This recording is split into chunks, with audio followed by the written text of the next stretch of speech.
편안하게 오늘도 사자성어 이야기 들어보세요. 그럼 바로 시작합니다. 고군분투, 고군분투. 길고양이를 보면서 문득 든 생각인데요. 얘네는 정말 대단한 것 같아요.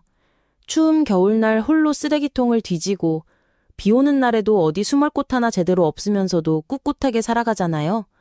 사람들이 쫓아내도 먹을 것이 없어도 그래도 포기하지 않고 하루하루를 버텨내는 모습을 보면서 문득 이런 생각이 들었어요. 아, 이게 바로 고군분투구나. 고군분투, 이 말을 한자로 풀어보면 고는 혼자 고, 군은 군대의 군, 분은 떨칠 분, 투는 싸울 투예요. 직역하면 혼자서 군대와 맞서 싸운다 하는 뜻이죠. 하지만 실제로는 아무도 도와주지 않는 어려운 상황에서도 혼자 힘으로 열심히 노력한다는 의미로 쓰여요. 정말 절망적인 상황에서도 포기하지 않고 끝까지 버티며 싸우는 그런 마음가짐을 표현하는 말이거든요. 그런데 이 말이 어떻게 생겨났는지 아세요? 중국 삼국시대로 거슬러 올라가는 이야기예요. 유비의 의형제였던 관우가 조조에게 잡혔을 때의 일이에요. 조조는 관우의 능력을 아깝게 여겨서 회유하려고 했지만 관우는 끝까지 유비에 대한 의리를 지켰어요. 적진 한복판에서 완전히 고립된 상황이었죠. 주변은 모두 적들뿐이고 도와줄 사람은 아무도 없고 그래도 관우는 자신의 신념을 굽히지 않았어요. 만약 여러분이 그 상황이었다면 어떠셨을까요? 수만 명의 적들 사이에서 혼자 버티고 서 있다는 게 얼마나 외롭고 무서웠을까요? 그때 저를 떠올려 보니까 제가 길고양이처럼 느껴졌던 순간이 있었어요. 회사에서 모든 사람들이 반대하는 프로젝트를 혼자 맡게 됐을 때였거든요. 상사도, 동료들도 모두 이건 안 될 거라고 했어요. 심지어 가족들마저도 그만두라고 했죠. 정말 사방이 적인 것 같았어요. 매일 밤 집에 돌아오면서 포기하고 싶은 마음이 굴뚝 같았지만 그래도 다음날 아침이면 다시 일어나서 회사로 향했어요. 그 길고양이처럼 말이에요. 아무도 믿어주지 않는 상황에서도 묵묵히 제 길을 걸어갔더니 결국 그 프로젝트가 성공했고 지금의 제가 있을 수 있었어요. 때로는 혼자 싸워야 할 때가 있는 것 같아요. 그럴 때 포기하지 않는 마음. 그게 바로 고군분투의 진짜 의미인 것 같아요. 천우신주, 천우신주. 40살이 되던 해 처음으로 깨달은 게 하나 있어요. 제가 지금까지 살아오면서 정말 위험한 순간들이 몇 번 있었는데 그때마다 누군가 저를 지켜주고 있었다는 걸 말이에요. 그냥 운이 좋았다고 생각했었는데 이제 보니 그게 아니더라고요. 오늘 이야기할 사자성어는 천우신조예요. 하늘천, 도울우, 신령신, 도울조. 이렇게 4글자로 이루어져 있어요. 하늘이 돕고 신이 도와준다는 뜻이거든요. 정말 절체절명의 순간에 사람의 힘으로는 어쩔 수 없는 상황에서 하늘의 도움을 받아 위기를 벗어나는 걸 말해요. 그런데 이 말이 어떻게 생겨났는지 아세요? 중국 전국시대에 연나라의 소왕이라는 임금이 있었어요. 이 사람이 정말 대단한 게 나라가 거의 망할 뻔한 상황에서 기적적으로 나라를 되살려낸 거예요. 당시 연나라는 제나라에게 완전히 털려서 성 2개밖에 남지 않았어요. 보통 같으면 항복하고 끝이죠. 그런데 소왕은 포기하지 않았어요. 악이라는 명장을 찾아내서 군사를 맡기고 자신은 직접 다른 나라들을 돌아다니며 동맹을 맺었어요. 그런데 신기하게도 모든 일이 술술 풀리기 시작한 거예요. 날씨도 좋고 전투도 이기고 동맹국들도 예상보다 많은 군사를 보내주고 마침내 제나라를 완전히 물리치고 연나라를 되살려냈어요. 사람들은 이걸 보고 정말 하늘이 도와주신 거라고 생각했던 거죠. 저도 비슷한 경험이 있어요. 그 40살 되던 해 얘긴데 사업이 완전히 망해서 빚더미에 앉았거든요. 정말 막막했어요. 그런데 어느 날 새벽, 잠이 안 와서 집 근처를 걷고 있는데 길에서 지갑을 하나 주웠어요. 안에 현금이 꽤 들어있더라고요. 보통 같으면 그냥 가져갈 수도 있었겠지만 왠지 그러면 안 될 것 같았어요. 경찰서에 신고했죠. 그런데 그 지갑 주인이 저를 찾아왔어요. 고마워하면서 명함을 주시더라고요. 나중에 연락드려 보니 그분이 투자회사 대표셨어요. 제 사업 아이디어를 듣고 투자를 해주신 거예요. 그때 정말 느꼈어요. 하늘이 저를 버리지 않으셨구나. 위기의 순간에도 포기하지 않으면 어디선가 도움의 손길이 나타나는 것 같아요. 그게 바로 천우신조가 아닐까요? 맥수지탄, 맥수지탄. 여러분, 아파트 베란다에서 키우던 화분이 죽어가는 걸 보면서 이상하게 눈물이 났던 적 있으세요? 저는 얼마 전에 정말 그랬거든요. 작은 선인장 하나였는데 몇 달 동안 정성껏 키워왔던 거예요. 그런데 며칠 출장을 다녀온 사이에 시들시들해져서 결국 말라 죽고 말았어요. 그 순간 든 생각이 아, 이게 바로 맥수지탄이구나 싶더라고요. 맥수지탄은 맥, 보리, 수, 이글, 지, 어조사, 탄, 탄식할 탄, 자로 이루어진 사자성어예요. 글자 그대로 불면 보리가 무성하게 자란 것을 보고 탄식한다는 뜻인데요. 그런데 왜 보리가 잘 자라는 걸 보고 탄식을 할까요? 이상하죠? 사실 이 말 속에는 정말 깊은 의미가 숨어 있어요. 옛 고향이나 영화로웠던 과거를 그리워하며 세월의 무상함을 느낄 때 쓰는 표현이거든요. 한때는 화려했던 곳이 지금은 황폐해져서 보리밭만 무성한 모습을 보며 느끼는 쓸쓸함과 아쉬움을 담은 말이에요. 그런데 이 말이 어떻게 생겼는지 아세요? 은나라 말기로 거슬러 올라가는 이야기예요. 은나라 왕족이었던 기자라는 사람이 있었는데 마지막 왕인 주왕이 너무 포악하고 사치스러워서 나라가 망해가는 걸 지켜봐야 했어요. 결국 주나라가 은나라를 멸망시키고 말았죠. 몇 년이 지나 기자가 옛 은나라 도읍지였던 조가를 다시 찾아갔는데 한때 화려했던 궁궐과 번화했던 거리는 모두 사라지고 그 자리에는 보리만 무성하게 자라고 있었어요. 기자는 그 모습을 보며 깊은 탄식을 내뱉었고 슬픈 노래를 지어 불렀다고 해요. 바로 그때부터 맥스지탄이라는 말이 생겨난 거예요. 제가 그 화분을 바라보며 느꼈던 감정도 비슷했던 것 같아요. 매일 아침 물을 주고 저녁에 햇빛 잘 드는 곳으로 옮겨주면서 정말 애지중지했거든요. 작은 새싹이 돋을 때마다 신기해하고 조금씩 자라는 모습을 보며 뿌듯해했는데요.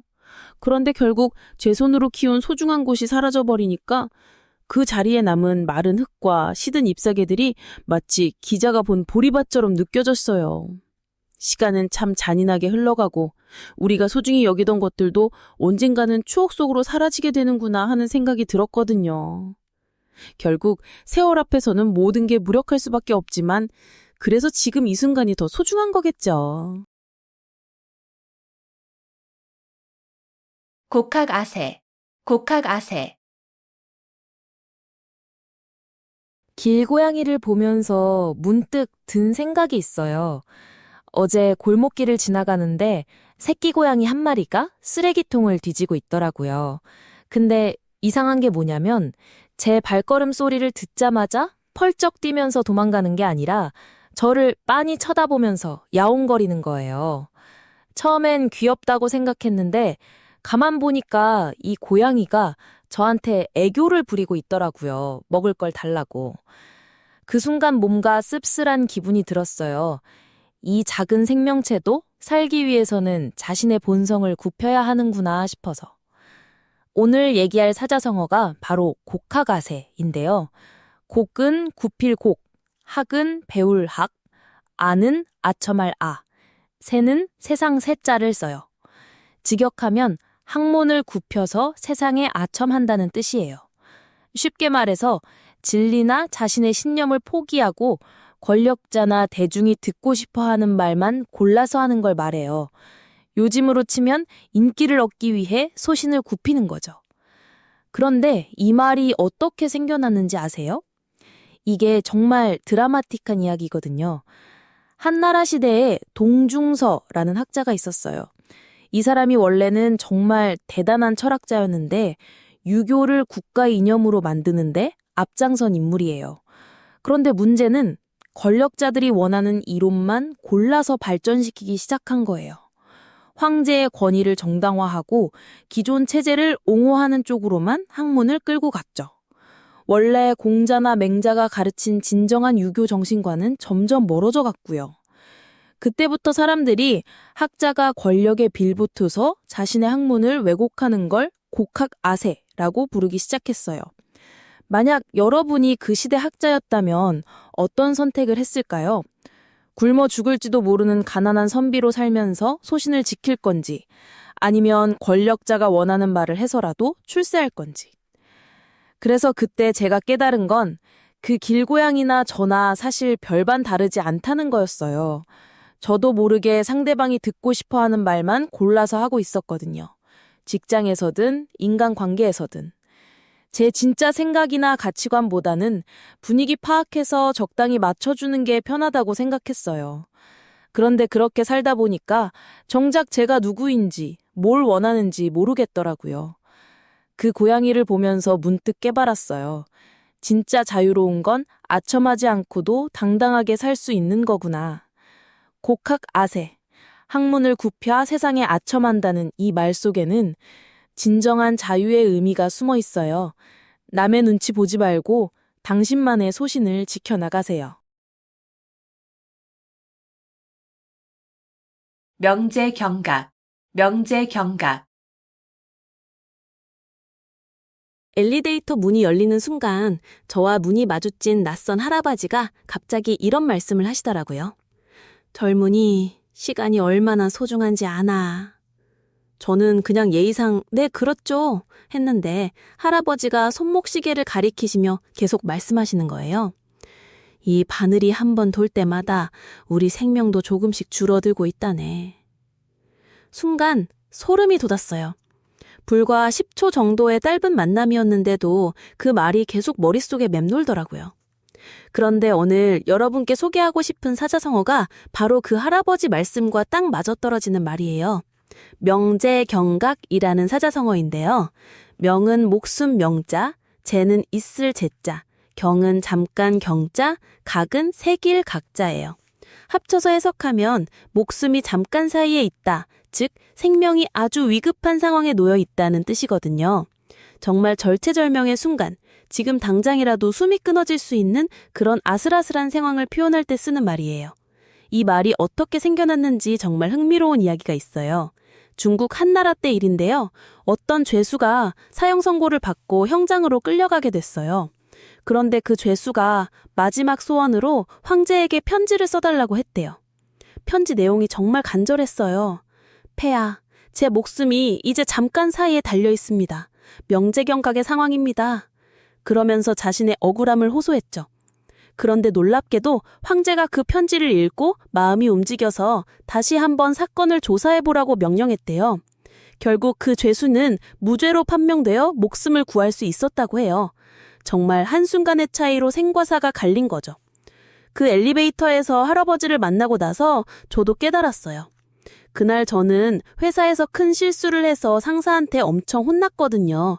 집에 가는 길에 머릿속은 온통 내일 회사 가기 싫다, 이런 실수나 하는 내가 한심하다, 이런 생각뿐이었어요. 그런데 할아버지 말씀을 듣고 보니 지금 이 순간 제가 숨을 쉬고 있다는 것 자체가 얼마나 소중한 건지 새삼 느끼게 되더라고요. 회사에서 혼난 것도 실수한 것도 결국 제가 살아있기 때문에 경험할 수 있는 일들이잖아요. 명제경각이라는 말은 단순히 죽음 앞의 상황만을 뜻하는 게 아니에요. 지금 이 순간이 얼마나 귀중한지, 우리가 당연하게 여기는 일상이 사실은 얼마나 소중한 선물인지를 깨닫게 해주는 말이에요. 그 할아버지 덕분에 저는 매일을 조금 더 소중하게 살게 됐거든요. 불림문자, 불림문자. 길고양이를 보면서 문득 든 생각이 있어요. 얘는 누가 가르쳐주지도 않았는데 어떻게 쥐를 잡을 줄 알고 높은 곳에서 떨어져도 다치지 않게 착지할 줄 아는 걸까요? 책을 읽어서 배운 것도 아니고 누군가 설명해 준 것도 아닌데 말이에요. 오늘 이야기할 사자성어가 바로 이런 거예요. 불립문자.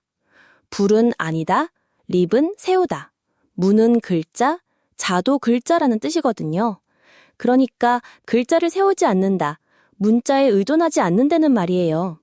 진짜 중요한 깨달음이나 지혜는 책으로 배우는 게 아니라 직접 체험해서 얻는 거라는 뜻이죠.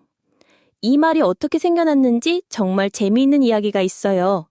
중국 당나라 때 달마라는 승려가 있었는데 이분이 인도에서 중국으로 건너와서 불교를 전하려고 했거든요. 그런데 당시 중국의 승려들은 모두 경전을 외우고 해석하는 데만 매달려 있었어요. 마치 요즘 시험 공부하듯이 말이에요. 달마가 이걸 보고 한심하다고 생각했나 봐요. 어느 날 제자가 와서 스승님, 저에게 불교의 진리를 가르쳐 주세요 라고 하니까 달마가 뭐라고 했는지 아세요? 아무 말도 안 하고 벽을 보고 앉아서 명상만 하기 시작한 거예요. 9년 동안이나요. 제자들이 아무리 질문해도 대답하지 않고 그냥 벽만 바라보면서 앉아 있었대요. 그러다가 해가라는 제자가 나타났어요. 이 사람은 정말 간절했나 봐요. 눈 내리는 추운 겨울에 달마 앞에서 밤새 서 있었거든요. 심지어 자신의 팔을 달라서 제발 가르쳐달라고 했다는 이야기도 있어요. 그제서야 달마가 입을 열었는데 딱 한마디만 했어요. 마음을 가져와라. 해가가 마음이 어디 있는지 찾을 수 없습니다. 라고 하니까 달마가 웃으면서 그럼 내가 이미 네 마음을 편안하게 해주었다. 라고 했다는 거예요. 그때 제가 길고양이를 보면서 깨달은 게 바로 이거였어요. 그 고양이는 사냥하는 법을 책에서 배우지 않았지만 본능적으로 알고 있잖아요. 저도 그동안 자기계발서 읽고 성공 법칙 외우고 온갖 강의 들으면서 답을 찾으려고 했는데 정작 제가 정말 원하는 게 뭔지는 몰랐던 것 같더라고요. 머리로는 아는데 가슴으로는 모르는 상태였달까요? 진짜 중요한 건 글자 속에 있는 게 아니라 우리 안에 이미 있었던 거더라고요. 고양이가 글자 없이도 고양이다운 삶을 사는 것처럼요. 금지오겹, 금지오겹. 버스에서 만난 아주머니가 자기 딸 자랑을 하시는데 정말 신기하더라고요. 우리 딸은 어릴 때부터 남달랐어요. 다른 애들이 흙 못 쳐가며 놀 때도 혼자 조용히 책 읽고 옷 한 번 더럽힌 적이 없거든요. 마치 금으로 만든 가지, 옥으로 만든 잎사귀 같다니까요. 그런데 그 말을 들으면서 묘하게 마음이 복잡해졌어요. 오늘 얘기할 사자성어가 바로 금지오겹이에요. 금, 가지지, 옥, 잎, 엽. 금으로 만든 가지와 옥으로 만든 잎사귀라는 뜻이거든요. 너무 귀하고 소중해서 함부로 다룰 수 없는 존재를 말하는 거예요. 보통 집안의 귀한 자녀, 특히 딸을 표현할 때 많이 쓰죠. 그런데 이 말이 단순히 예쁘다는 뜻만은 아니에요. 이 말이 어떻게 생겨났는지 아세요? 옛날 중국 한나라 때 무제라는 황제가 있었어요. 이 황제가 자신의 누이 동생을 너무나 아꼈거든요. 그 누이가 바로 평양공주였는데 어릴 때부터 정말 아름답고 총명했대요. 무제는 평양공주를 보면서 이렇게 말했어요. 저 아이는 마치 금으로 만든 가지에 옥으로 만든 잎이 달린 것 같구나. 세상에 이런 귀한 보물이 또 어디 있겠는가? 그런데 정작 평양공주는 어땠을까요? 아마 답답했을 거예요. 너무 소중하다고 너무 귀하다고 해서 궁궐 밖으로 나갈 수도 없고 친구들과 마음껏 뛰어놀 수도 없었을 테니까요. 그래서 제가 그때 깨달은 건 진짜 사랑은 상자 속에 곱게 모셔두는 게 아니라는 거였어요. 그 버스 안 아주머니처럼 자식을 금지오겹이라며 과보호하면 정작 그 아이는 세상의 거친 바람도 못 견디는 온실 속 화초가 되어버리거든요. 진짜 금지오겹은 소중히 여기되 세상과 당당히 맞설 수 있게 키워주는 거였어요. 동기상구, 동기상구. 40살이 되던 해 처음으로 깨달은 게 있어요. 친구라고 생각했던 사람들이 하나둘씩 멀어져 가더라고요. 성공하면 시기하고 실패하면 위로한다며 뒤에서 수근거리고 정말 외롭더라고요. 그런데 이상하게도 그때 나타난 사람이 있었어요. 동기상구. 똑같은 기운을 가진 사람끼리 서로 찾아간다는 뜻이에요. 동은 같다는 뜻이고, 기는 기운이나 마음가짐을 말해요. 상은 서로, 구는 찾아간다는 의미거든요. 쉽게 말하면 비슷한 마음을 가진 사람들이 자연스럽게 만나게 된다는 거예요. 이 말이 처음 나온 건 중국 전국시대예요. 맹자라는 철학자가 한 말인데 당시 세상은 정말 혼란스러웠어요. 나라마다 전쟁을 벌이고 사람들은 생존을 위해 서로를 속이고 배신하던 시대였거든요. 그런 암울한 현실 속에서 맹자는 발견했어요. 아무리 세상이 어지러워도 진짜 선한 마음을 가진 사람들은 결국 서로를 알아보고 만나게 된다는 걸요. 마치 자석처럼 서로를 끌어당기더라는 거예요. 맹자는 이걸 보고 희망을 느꼈어요. 인간의 본성은 선하고 그 선함이 같은 선함을 부르는구나 하고 말이에요. 그때 제가 만난 사람도 그랬어요. 회사에서 정말 힘들어하던 어느 날 엘리베이터에서 우연히 만난 분이었어요. 서로 한마디도 안 했는데 왠지 비슷한 기운이 느껴지더라고요. 며칠 후 복도에서 다시 마주쳤을 때 자연스럽게 인사를 나누게 됐고 이야기를 해보니 저랑 똑같은 고민을 하고 계시더라고요. 진짜 의미 있는 일을 하고 싶은데 현실은 그렇지 못해서 괴로워하시는 거예요. 그분과 이야기하면서 깨달았어요. 제 주변에서 떠나간 사람들은 애초에 저와 다른 마음을 가진 사람들이었구나. 그리고 진짜 통하는 사람은 결국 나타나는구나. 같은 마음을 가진 사람들은 결국 만나게 되어 있어요. 억지로 만들 수 있는 인연이 아니라 자연스럽게 끌려서 만나는 거거든요. 오비일학, 오비일학. 40살이 되던 해 처음으로 억울함이라는 감정이 뭔지 제대로 알게 됐어요. 회사에서 프로젝트가 실패했는데 제가 담당했던 부분은 완벽했거든요. 근데 팀장님이 회의에서 저만 콕 집어서 책임을 물으시더라고요.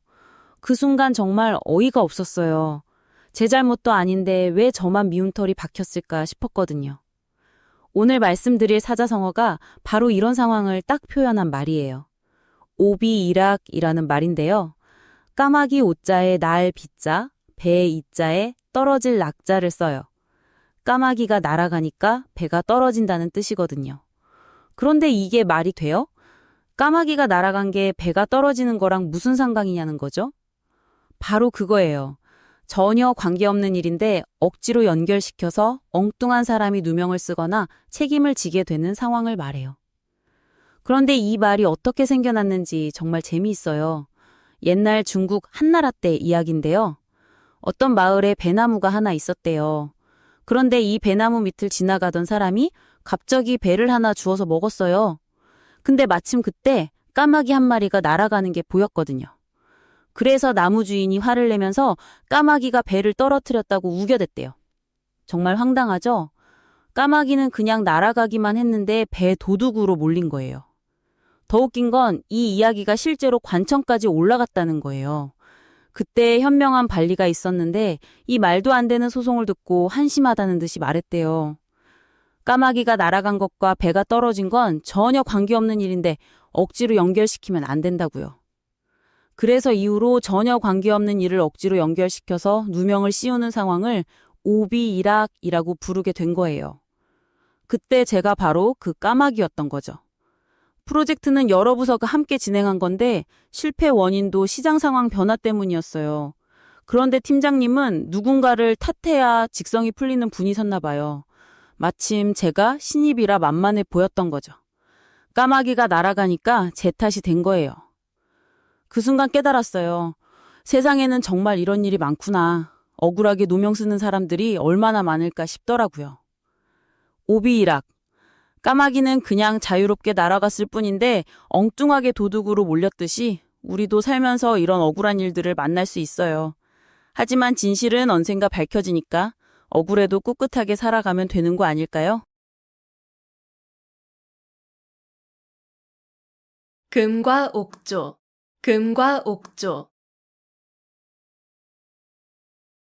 40살이 되던 해 처음으로 제가 완전히 틀렸다는 걸 깨달았어요. 20살 때부터 20년 동안 저만의 철칙이 있었거든요. 절대 남한테 약한 모습을 보이지 않기, 항상 강해 보이기, 도움을 요청하지 않기.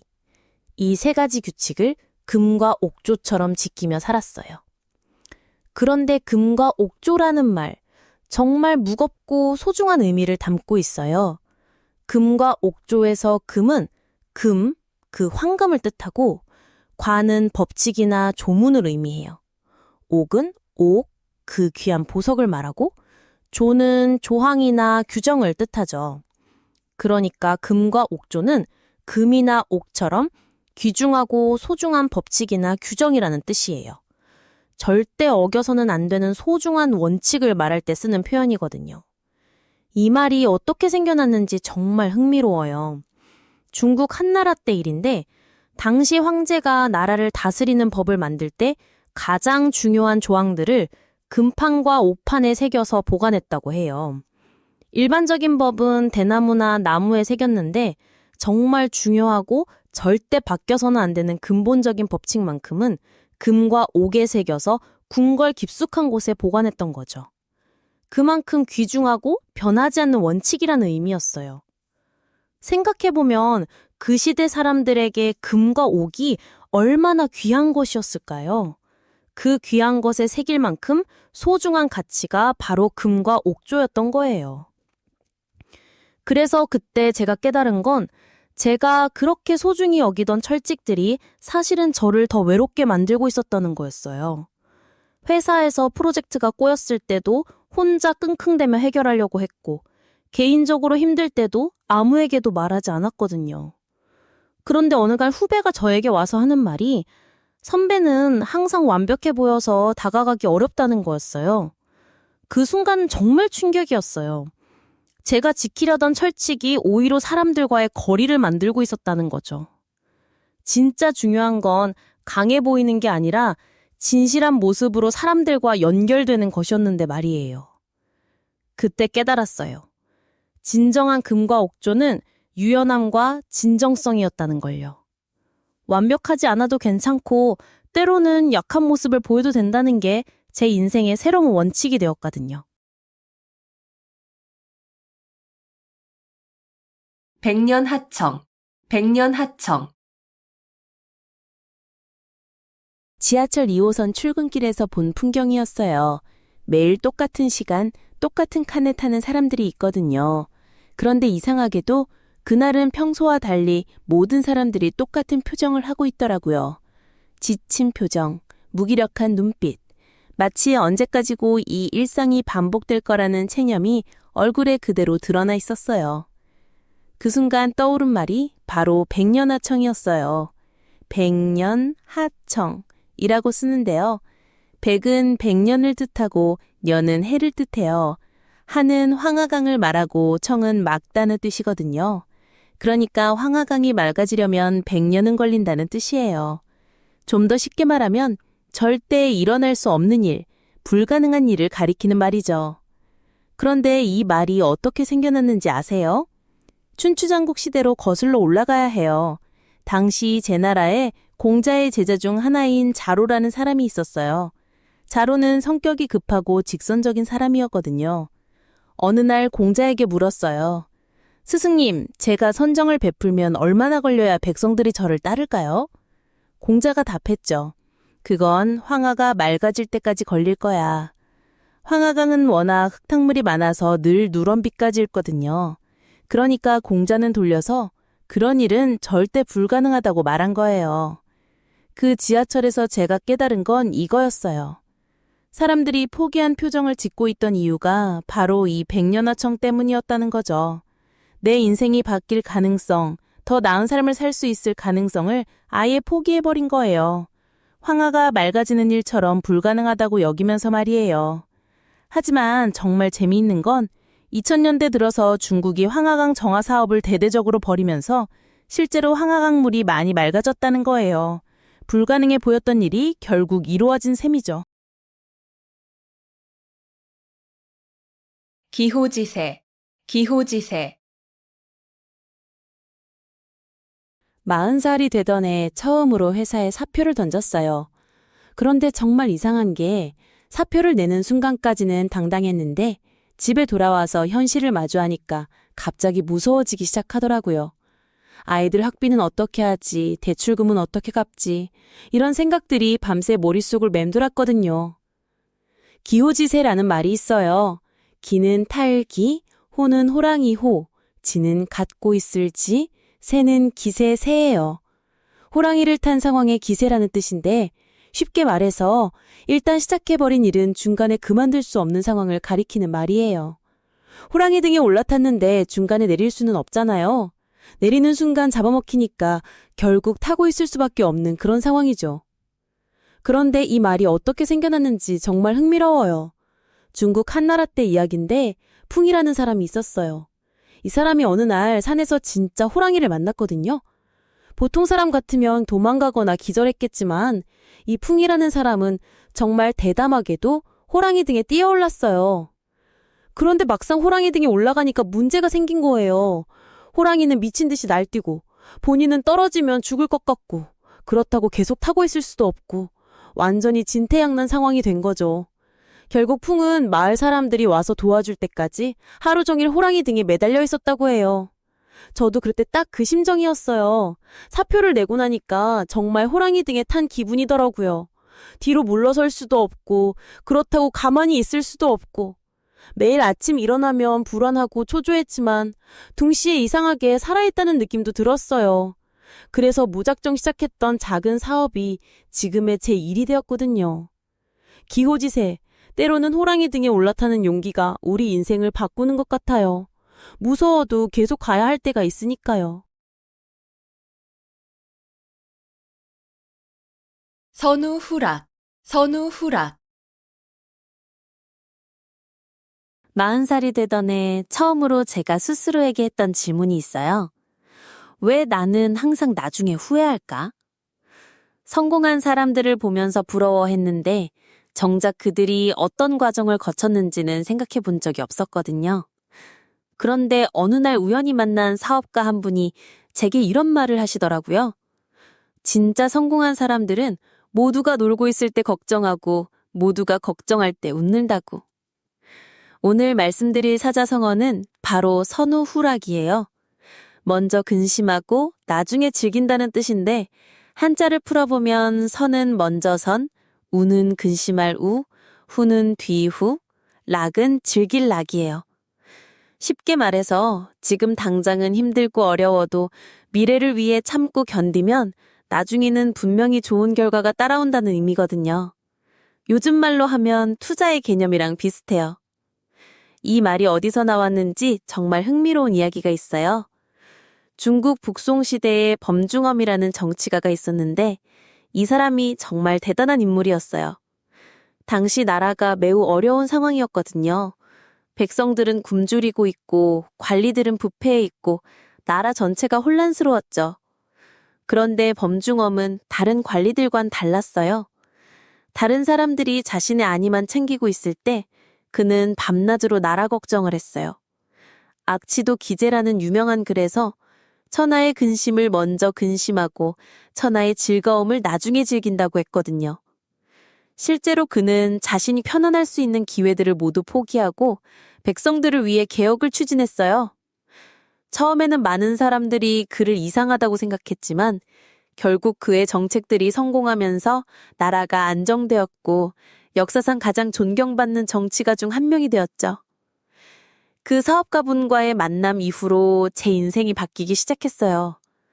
그분 말씀이 계속 머릿속에 맴돌더라고요. 그래서 저도 당장의 편안함을 포기하고 미래를 위한 준비를 시작했어요.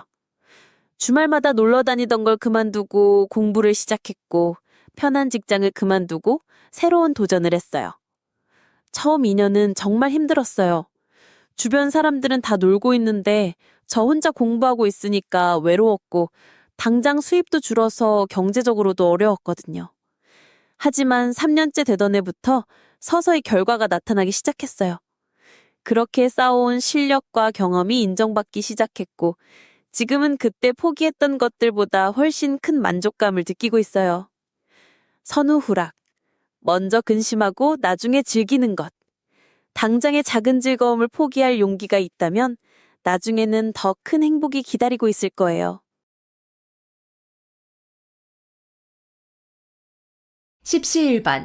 10시 1반 할머니가 된장찌개 끓이시는 걸 옆에서 지켜보던 어느 날이었어요. 손목이 아픈데도 묵묵히 된장을 풀고 계시는데 그때 이웃집 아주머니가 두부 한 무를 들고 오시더라고요. 그 다음엔 옆집 할아버지가 파 몇 대를 가져오시고 또 다른 이웃이 애호박을 들고 오셨어요. 그렇게 동네 사람들이 하나둘씩 재료를 가져와서 할머니의 된장찌개가 점점 풍성해지는 걸 보면서 가슴이 따뜻해졌거든요. 오늘 이야기할 사자성어가 바로 십시일반이에요.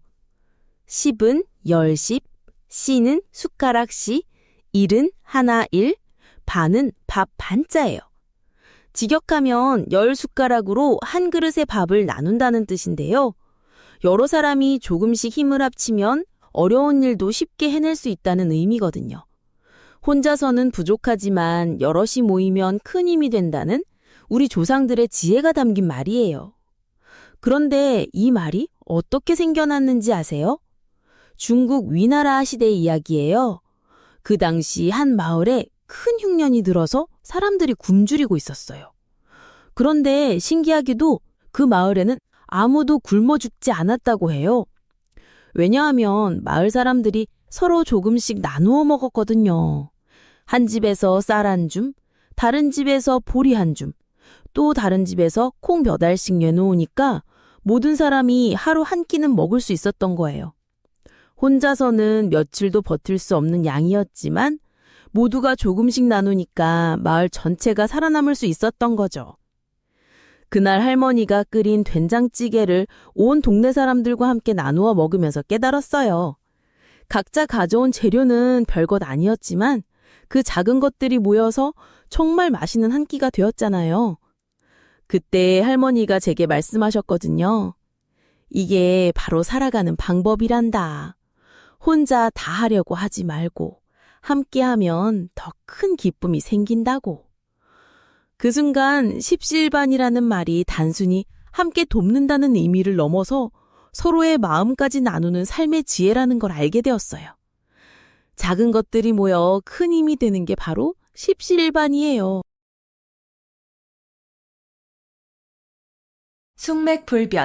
숙맥불변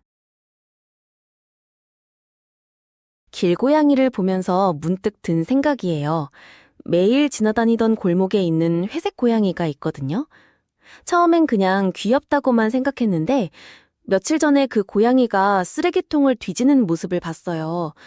그런데 신기한 건 이 녀석이 음식물 쓰레기 중에서도 자기가 먹을 수 있는 것과 없는 것을 정확히 구분해내더라고요. 새우 껍질은 피하고 생선은 골라내고. 동물도 이렇게 분별력이 있는데 사람은 어떨까요? 오늘 말씀드릴 사자성어는 바로 숙맥불변이에요. 숙은 콩숙, 맥은 보리맥, 불은 안일불, 변은 분별할 변자거든요. 콩과 보리를 구분하지 못한다는 뜻이에요. 그런데 이게 단순히 곡식을 못 구분한다는 얘기가 아니라 기본적인 사물도 분별하지 못하는 어리석음을 나타내는 말이에요. 요즘으로 치면 스마트폰과 리모컨도 구분 못하는 정도로 답답한 상황을 말하는 거죠. 그런데 이 말이 어떻게 생겨났는지 아세요? 춘추 전국시대 제나라에 공손룡이라는 철학자가 있었어요. 이 사람이 어느 날 시장을 지나가다가 한 농부를 만났거든요. 그런데 이 농부가 자기 곡식을 팔면서 콩이라고 해서 사람들이 샀는데 알고 보니 보리였던 거예요. 사람들이 항의하니까 농부는 뻔뻔하게 말했어요. 둘 다 노란색 아닙니까? 뭐가 다르죠? 공손룡이 이걸 보고 한탄하면서 한 말이 바로 숙맥불변이었어요. 기본적인 분별력도 없는 사람을 두고 하는 말이 된 거죠. 그래서 그때 제가 깨달은 건 저도 한때 그 농부와 별반 다르지 않았다는 거예요. 골목길 고양이를 보기 전까지는 말이에요. 직장에서 정말 중요한 프로젝트와 그냥 넘어가도 되는 일들을 구분 못해서 맨날 야근만 했거든요.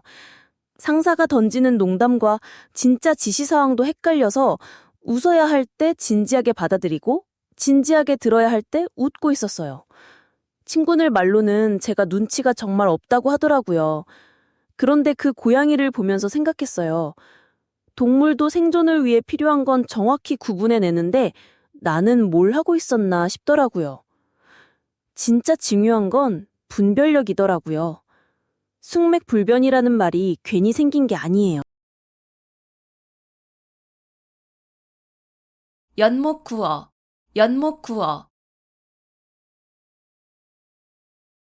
여러분, 제가 완전히 바닥까지 떨어졌던 그날 이야기를 해드릴게요. 28살, 대기업 입사를 꿈꾸며 수십 번의 면접을 봤던 그 시절이었어요. 매번 탈락 통보를 받을 때마다 다음엔 더 잘해야지 라며 똑같은 방식으로 준비했거든요. 정장 입고 예상 질문 달달 외우고 거울 앞에서 연습하고. 그런데 결과는 항상 똑같았어요. 그 와중에 친구 하나가 저에게 던진 말이 있었어요. 너 지금 나무에서 물고기 잡으려고 하는 거야. 그때는 무슨 소리인지 몰랐는데 나중에 알고 보니 이게 바로 연목구어라는 사자성어였더라고요. 연목구어는 연, 나무, 목, 나무, 구, 구할 구, 물고기어예요. 말 그대로 나무에 올라가서 물고기를 구한다는 뜻이거든요. 아무리 높은 나무에 올라가도 물고기는 물속에 있는데 나무 위에서 찾으니까 절대 잡을 수 없잖아요. 그래서 이 말은 방법이 완전히 잘못되어서 절대 목적을 달성할 수 없는 상황을 뜻해요. 이 말이 어떻게 생겨났는지 정말 재미있는 이야기가 있어요. 중국 전국시대에 맹자라는 사상가가 있었거든요. 어느 날 제 나라 선왕이 맹자에게 와서 말했어요. 나는 천하를 통일하고 싶소. 어떻게 하면 될까요? 그런데 선왕이 말하는 통일 방법을 듣고 보니까 완전히 엉뚱한 거예요. 백성들은 굶주리고 있는데 계속 전쟁만 벌이고 덕으로 다스려야 하는데 무력으로만 해결하려고 하고 맹자가 한숨을 쉬며 말했어요. 왕이시여, 지금 하시는 일은 나무에 올라가서 물고기를 잡으려는 것과 같습니다. 아무리 높이 올라가도 물고기는 잡을 수 없지 않습니까? 정말 통쾌한 비유죠. 목적은 좋은데 방법이 완전히 틀렸다는 걸 이렇게 쉽고 임팩트 있게 설명할 수 있다니. 그래서 그때 제가 깨달은 건 저도 똑같이 연목구어를 하고 있었다는 거예요. 대기업 입사라는 물고기를 잡으려고 하는데 계속 남들과 똑같은 나무에만 올라가고 있었던 거죠. 정작 그 회사들이 원하는 건 창의성이고 차별화된 경험이었는데 저는 천편일률적인 스펙 쌓기에만 매달렸으니까요. 그 깨달음 이후로 완전히 방향을 바꿨어요. 정형화된 면접 준비 대신 제가 정말 하고 싶은 일을 찾아서 그 분야의 실무 경험을 쌓기 시작했거든요. 연목구어. 목적은 분명한데 방법이 틀렸을 때 쓰는 말이에요. 가끔 우리도 높은 나무에서 물고기를 찾고 있는 건 아닌지 돌아볼 필요가 있겠더라고요. 절치부심, 절치부심. 40살이 되던 해 처음으로 누군가에게 고개를 숙이며 사과를 했어요. 그것도 제가 잘못한 게 아니었는데 말이죠. 그날 밤 이를 악물고 잠들었던 그 감정을 한마디로 표현한다면 바로 절치부심이었거든요. 절치부심, 이 네 글자를 풀어보면 참 생생해요. 절치는 이를 갈 절, 이치, 그러니까 이를 갈다는 뜻이고 부심은 썩을 부의 마음 심자예요. 마음이 썩는다는 표현 좀 무섭지 않나요? 이를 갈며 마음이 썩도록 분하고 원통해야 한다는 뜻이거든요. 단순히 화가 나는 정도가 아니라 밤잠을 설칠 만큼 억울하고 분할 때 쓰는 말이에요. 그런데 이 말이 어떻게 생겨나는지 아세요? 춘추시대 오나라 이야기예요. 오왕 함녀가 월나라와의 전쟁에서 화살에 맞아 죽었어요. 아들 부차가 왕위를 이어받았는데 아버지의 원수를 갚겠다고 다짐했죠. 부차는 매일 밤 아버지의 무덤 앞에서 이를 갈며 복수를 다짐했어요. 그런데 여기서 끝이 아니에요. 부차는 침실문 앞에 장작을 쌓아두고 잠자리에 들 때마다 그 딱딱한 장작 위에 누워졌어요. 편안하게 자면 복수의 명함이 흐려칠까 봐서요. 몸이 아파야 마음의 아픔을 잊지 않는다고 생각했던 거죠. 이게 바로 와신 상담의 이야기이기도 해요. 만약 여러분이 그 상황이었다면 어땠을까요? 매일 밤 장작 위에서 이를 갈며 잠들 수 있었을까요? 그래서 그때 제가 깨달은 건 절치부심이라는 게 단순한 분노가 아니라는 거였어요. 그 억울함을 에너지로 바꿔서 더 단단해지는 과정이더라고요. 사과를 하고 나서 집에 돌아와서 이를 악물고 생각했어요. 언젠가는 제 실력으로 이런 상황을 만들지 않겠다고요. 그 분함이 저를 더 열심히 만들었거든요. 절치부심. 때로는 이런 마음도 우리들 성장시키는 힘이 되나 봐요. 자초지종, 자초지종. 40살이 되던 해 처음으로 제가 완전히 망가진 날이 있었어요. 그날 아침에 일어나서 뭔가 이상하다는 생각이 들었거든요. 평소 같으면 바로 씻고 나가는데 그날은 침대에 누워서 천장만 계속 바라보고 있더라고요. 별것 아닌 일들이 연달아 터졌어요. 커피 머신이 고장나고 지하철이 지연되고 회사에서는 갑자기 프로젝트가 엎어지고 보통 같으면 그냥 넘어갔을 일들인데 그날은 왜 그렇게 모든 게 연결고리처럼 느껴지던지 마치 누군가 제 하루를 미리 짜놓고 연출하는 것 같았어요. 그런데 여러분, 자초지종이라는 말 들어보셨죠? 자자, 초초, 지지, 종종. 스스로 자, 처음 초, 이를 지, 마칠 종. 즉, 처음부터 끝까지 전체 과정을 다 한다는 뜻이에요. 어떤 일의 시작과 경과, 그리고 결말까지 모든 걸 꿰뚫고 있다는 거거든요. 요즘 같으면 완전 스포일러하는 사람이라고 할 수 있겠네요. 드라마 첫 화 보면서 이미 마지막 화까지 다 아는 그런 상황 말이에요. 누가 누구랑 결혼하고, 누가 배신하고, 누가 죽는지까지 다 아는 거죠. 이 말이 어떻게 생겨났는지 정말 재미있는 이야기가 있어요. 한나라 때 동중서라는 학자가 있었는데 이 사람이 진짜 대단했거든요.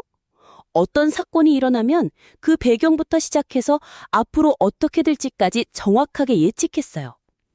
한 번은 황제가 어려운 문제로 고민하고 있을 때 신하들은 모두 당장 눈앞에 해결책만 내놓았는데 동중서만은 달랐어요. 그는 이 문제가 언제부터 시작됐고 왜 이런 상황이 됐으며 지금 어떤 조치를 취해야 나중에 어떤 결과가 나올지까지 상세하게 설명했어요. 마치 시간여행을 다녀온 사람처럼 말이에요. 황제가 놀라서 물었어요. 도대체 어떻게 이 모든 걸 다 알 수 있는가? 그때 동중서가 답했죠. 저는 자초지종을 봅니다. 모든 일에는 시작이 있고 과정이 있으며 결말이 있는 법이니까요. 그래서 그날 제가 깨달은 건 제가 겪고 있던 모든 일들이 사실 연결되어 있었다는 거예요. 커피 머신 고장은 제가 며칠 전부터 제대로 관리하지 않았던 결과였고 지하철 지연도 평소보다 늦게 집을 나선 제 탓이었어요. 회사 프로젝트가 엎어진 것도 사실 몇 주 전부터 신호가 있었는데 제가 무시했던 거였고요. 그 순간 깨달았어요. 제가 지금까지 살면서 늘 당장 문 앞에 문제만 보려고 했구나. 하지만 진짜 중요한 건 자초지종을 보는 거였어요. 시작이 어땠는지, 과정에서 뭘 놓쳤는지, 그래서 지금 어떤 상황인지를 정확히 파악하는 것. 그래야 앞으로도 같은 실수를 반복하지 않을 수 있거든요. 결국 인생도 하나의 긴 이야기라는 걸 그날 처음 제대로 이해했어요. 자초지종을 아는 사람이 되어야겠다고 생각했죠. 수원수구, 수원수구. 지하철 2호선 출근길에서 본 풍경인데요. 한 아주머니가 계속 한숨을 쉬면서 중얼거리시더라고요. 아이고, 내 팔자야. 왜 나만 이런 일이. 그 모습을 보면서 문득 든 생각이 우리는 언제부터 이렇게 남 탓을 하며 살게 된 걸까 하는 거였어요. 오늘 말씀드릴 사자성어는 바로 수원수구예요. 수는 누구수, 원은 원망할 원, 수는 또 누구수, 구는 허물구 자를 써서 수원수구라고 하는데요. 한마디로 누굴 원망하고 누굴 탓하겠는가라는 뜻이에요. 결국 내일은 내가 책임져야 한다는 좀 씁쓸하지만 현실적인 깨달음을 담고 있는 말이거든요. 그런데 이 말이 어떻게 생겨났는지 정말 흥미로운 이야기가 있어요. 중국 위진 남북조 시대 사마소라는 인물이 있었는데요. 이 사람이 젊었을 때는 정말 잘 나가는 귀공자였어요. 집안도 좋고 머리도 좋고 앞날이 창창해 보였거든요. 근데 나라에 변란이 일어나면서 모든 게 바뀌었어요. 가족들은 뿔뿔이 흩어지고 재산은 몰수당하고 자신은 변방으로 유배를 가게 된 거예요. 처음엔 그 사람도 억울해 죽겠더라고요. 내가 뭘 잘못했다고 이런 일이 다 누구 때문이야? 하늘이 불공평해. 이런 식으로 밤낮으로 원망하며 지냈어요. 그런데 유배지에서 10년을 보내면서 점점 깨달은 거예요. 아무리 남을 탓하고 운명을 원망해도 현실은 바뀌지 않는다는 걸 말이에요. 그래서 어느 날 밤 별을 보면서 이렇게 중얼거렸다고 해요. 수원수구, 누굴 원망하고 누굴 탓하겠는가? 결국 내 삶은 내가 만들어가는 것이구나. 그 지하철 아주머니를 보면서 제가 떠올린 건 바로 제 대학 시절 이야기였어요. 취업 준비하면서 정말 힘든 시기가 있었거든요. 서류는 계속 떨어지고 면접에서도 번번이 고배를 마시고 그때 저도 똑같았어요. 요즘 취업이 어려워서 학교가 인서울이 아니라서 집안이 가난해서 온갖 핑계를 다 대면서 세상 탓만 했죠. 근데 어느 날 거울을 보는데 제 모습이 그 아주머니와 똑같더라고요. 원망과 불평으로 가득 찬 얼굴 말이에요. 그때 깨달았어요. 아무리 세상 탓을 해도 제 현실은 바뀌지 않는다는 걸요. 오히려 그 시간에 하나라도 더 준비하고 부족한 부분을 채워나가는 게 훨씬 나은 선택이었죠. 수원수구. 결국 내 인생의 주인은 나 자신이라는 뜻이에요. 남 탓할 시간에 내가 할 수 있는 일부터 찾아보는 거. 그게 진짜 어른이 되는 첫걸음이 아닐까요? 우공이산, 우공이산. 40살이 되던 해 처음으로 제가 포기하고 싶었던 일이 있었어요. 회사에서 맡은 프로젝트가 하나 있었는데 아무리 해도 진전이 없는 거예요. 동료들은 하나둘씩 다른 팀으로 빠져나가고 상사는 매주 회의 때마다 언제쯤 끝날 것 같아? 라고 물어보는데 대답할 말이 없더라고요. 그때 문득 떠오른 사자성어가 하나 있었는데요. 우공이산이라는 말 들어보셨나요? 우공이산. 어리석을 우자에 늙은이 공자, 옮길 이자에 산자예요. 말 그대로 어리석은 늙은이라 산을 옮긴다는 뜻이거든요. 처음 들으면 좀 이상하죠? 어리석다고 하면서 왜 이게 좋은 의미의 사자성어일까 싶잖아요. 그런데 이 말에는 정말 감동적인 이야기가 숨어 있어요. 옛날 중국에 우공이라는 할아버지가 살았어요.